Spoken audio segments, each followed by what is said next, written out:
Magandang tanghali po mga kabayan. Welcome po sa ating latest update sa MRT-7. Atin po ngayong pasadahan mga kabayan yung mismong depot at papunta roon sa mismong depot kung ano na po yung improvement, progress mga kabayan. Naway samahan niyo po si Purke Studio. Paki-like, share and subscribe na rin po mga kabayan sa ating YouTube channel. Maraming salamat.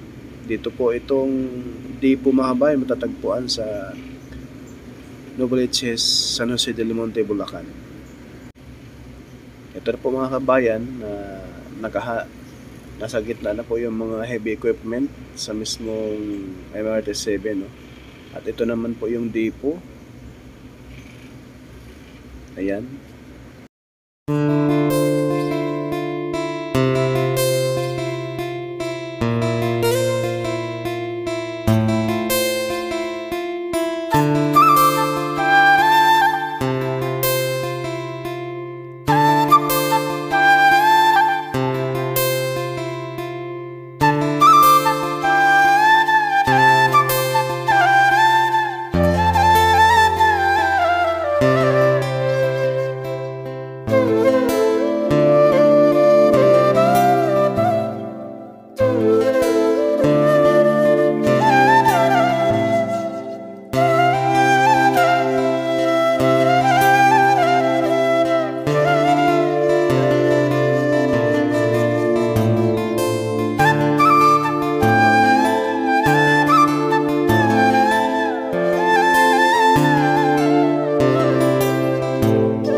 Ito na po yung mismong alignment mga kabayan na talagang puspusan na po yung gawa.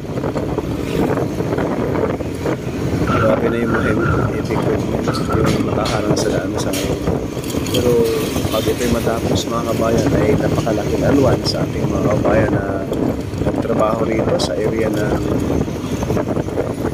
Novaliches at papuntang Bulacan mga kabayan. Papunta na po. Ito'y konektado na po sa mismong SM North sa common station. At maganda po dahil yung LRT1 extension pupuntang Cavite, yung 5 station ay bubuksan na rin po sa 4th quarter ngayong taong 2024. Napakalaking alwan po ito mga bayan. Kapag galing ka ng San Jose del Monte, Bulacan, papunta ka ng Cavite ay dire-diretso na lang po, no? LRT na, MRT. MRT-7 na po mga kabayan. Napakaganda. Tulad nito, napaka-traffic. Ang pipiliin ng mga kabayan, mabilis pa ang biyahe mo, walang traffic, walang stress, LRT ka na lang. MRT. No? Lalo na rin po pag matapos na po yung PNR papuntang Clark, Pampanga at Calamba, Laguna. Ay kaya konting PS lang po sa ating mga kabayan. Medyo sobra excited. Ayan po yung ating view sa gilid ay talagang napaka traffic dito ngayon sa Novaliches to. Ayan po mga kabayan, kasi yung poste ng MRT nasa gitna ng kalsada at sa area na to ay medyo masikip, no? Makitid yung daan rito kaya medyo mas traffic. Isang sasakyan lang kabilaan. Ayan po.